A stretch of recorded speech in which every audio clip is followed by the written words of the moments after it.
तस्वीरों में जैसा कि आप देख रहे हैं कि लोहरदगा का ये फेवरेट डिश या फिर इस पूरे क्षेत्र में अगर लोग सबसे ज्यादा किसी चीज को चाव से खाते हैं तो जो तस्वीरों में आपको दिख रहा है वो है ढुसका। जी हाँ, इस वक्त हम मौजूद है लोहरदगा में और बात ढुसके की हो रही है। तो आपको की माहौल चुनावी है और इस चुनावी माहौल में आपको बता दें हमारे साथ मौजूद है एनडीए की कैंडिडेट यानी कि लोहरदगा से जो आजसू की कैंडिडेट है क्योंकि वो संयुक्त रूप से बीजेपी और आजसू की उम्मीदवार है नीरू शांति भगत, वो इस वक्त हमारे साथ मौजूद है। और क्योंकि बात चुनाव की हो रही है, चुनाव पर चर्चा कहे या फिर चुनाव की हो रही है, कितनी कॉन्फिडेंट है, कौन कौन से मुद्दे हैं, इन सब पर हम उनसे जानेंगे उनकी राय। शुरुआत करते हैं नीरू जी, सबसे पहले तो आपका स्वागत है क्योंकि माहौल चुनावी है। अब धीरे धीरे हम कह सकते हैं कि माहौल बनना शुरू हुआ है। इस बार क्या लग रहा है, पासा पलट देंगी आप? झारखंड आंदोलनकारी स्वर्गीय कमल किशोर भगत की पत्नी नीरू शांति भगत, एनडीए प्रत्याशी, आप सभी को जोहार करते हैं।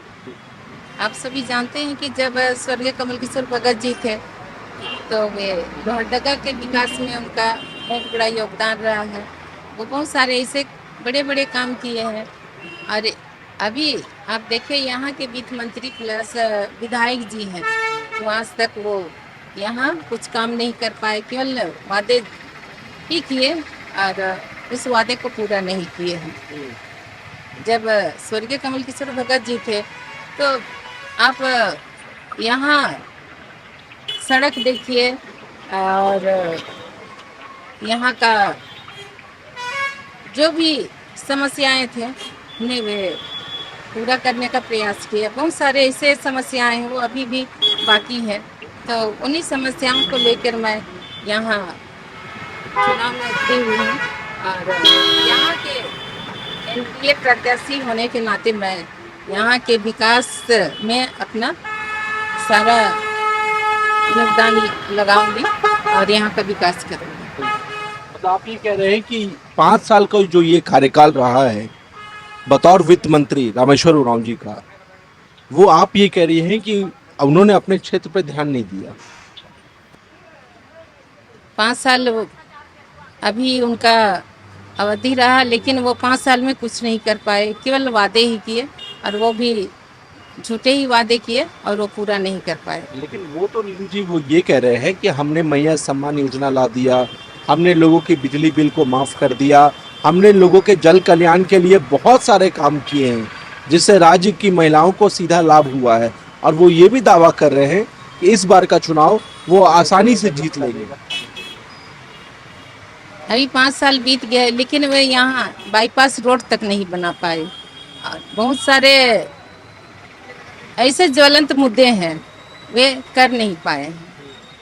अभी देखिए कोई भी काम करना होता है, वो तो यहाँ के नहीं है, वे उनका घर पलामू है, लेकिन यहाँ के लोग जो जाते हैं उनके पास कुछ भी काम कराने के लिए तो वो देखते हैं कि कभी वो रांची में रहते हैं, कभी लोहरदगा में रहते हैं, कभी मनिका में रहते हैं, तो वे भटकते रह जाते हैं।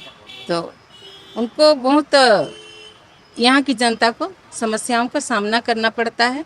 और अभी देखिए वो मैया योजना ही देखिए, अगर मैया योजना को उनको लागू करना था तो शुरू से ही करते। अभी जब चुनाव आया है तो चुनाव के 1-2 महीना पहले ये मैया योजना शुरू की है। तो देखिए चर्चा करते करते जो डुस्का जो तैयार हो रहा था वो बन करके आ चुका है। और आपको बता दें कि क्योंकि डुस्का काफी फेमस है इस जगह का और हमको कि चुनावी माहौल में इस पर फिर आगे भी बात करते हैं। तो आप ये कह रही हैं कि अगर उन्हें मैया सम्मान का लाभ देना ही था तो पहले क्यों नहीं दिया? सही बात है, मैया सम्मान योजना भी जो दिए हैं वो पहले देते तो यहाँ की जिनको मैया सम्मान योजना का लाभ मिल रहा है तो वो ज़्यादा अच्छा रहता पहले देने से। तो क्या जैसे स्थानीय और बाहरी उम्मीदवार ये भी एक बड़ा मुद्दा बनते जा रहा है? स्वर्गीय कमल किशोर भगत जी यहाँ के नेता नहीं थे, यहाँ लोहरदगा के बेटा थे। वैसे ही मैं अभी नीरू शांति भगत यहाँ की बहू हूँ और अभी घर यही है और यहाँ जैसे उनका घर यहाँ नहीं है तो यहाँ के लोगों को बहुत सा सारी समस्याओं का सामना करना पड़ता है उनसे मिलने के लिए। 23 नवंबर को क्या होगा नीरू जी, ये बताइए। आपको क्यों लग रहा है कि हवा का रुख बदल जाएगा, आपके फेवर में हो जाएगा? अभी हम लोग ये जब से हमारे साथ बहुत बड़ा हादसा हुआ था, हादसा होने के बाद मैं यहाँ लोहरदगा में आई। आने के बाद मैं 3 साल हो गया, 3 साल गांव-गांव पूरा घूमना फिरना की, सब यहाँ की जनता की सुख दुख में सब समय में दिन हो या रात हो उनके साथ रहती थी और उनके जो भी समस्याएं हैं मैं उसे सुनती थी और कुछ कुछ समस्याओं को सुलझाने का भी काम किया है।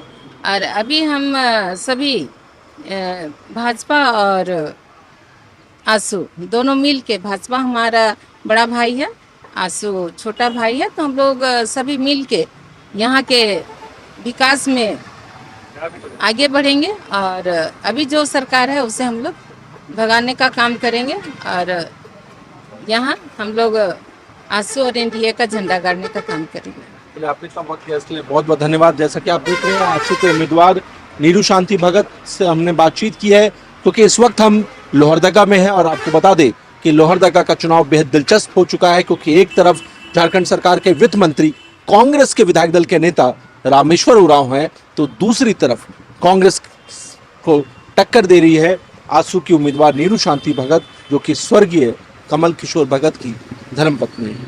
आपको बता दें कि इस चुनाव से जुड़ी हुई हर तस्वीर हमारी कोशिश होगी कि वो हम आप तक दिखाएं और साथ ही साथ चुनावी मुद्दे में कौन कौन से वैसे मुद्दे हैं चुनाव के दरमियान जिसे प्रमुखता से नेता उठा रहे हैं, चाहे वो पक्ष के हों या फिर विपक्ष के, वो उन मुद्दों को आप तक पहुंचाएं। अपने सहयोगी प्रीतम और प्रभात के साथ मनीष मेहता, 99 न्यूज़, लोहरदगा।